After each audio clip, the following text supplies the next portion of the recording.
Dagupan na ipinagdiriwang ang ika-79 na anniversary ng pagkakatatag ng lungsod. Ang buong detalye ng report niya atid sa inyo ni partner Sheila Balog. Ipinagdiriwang ng Dagupan City ang ika-79 founding anniversary ngayong Hunyo 20, taong 2026 kasabay ng pagbabalik tanaw sa pagkakatatag nito sa ilalim ng Republic Act Numbers 170 noong June 20, 1947.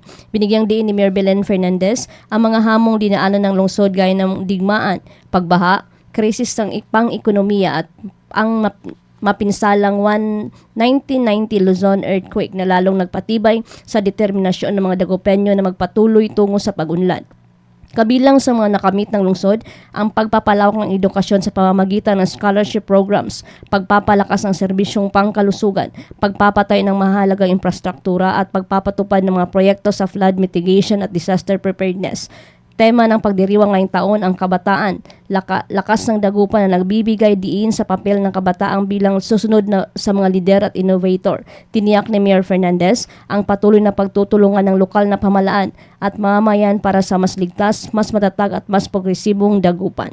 Para sa Diyos at sa Pilipinas kung mahal, Sheila Balog, partner mo sa balita at serbisyo. Partner News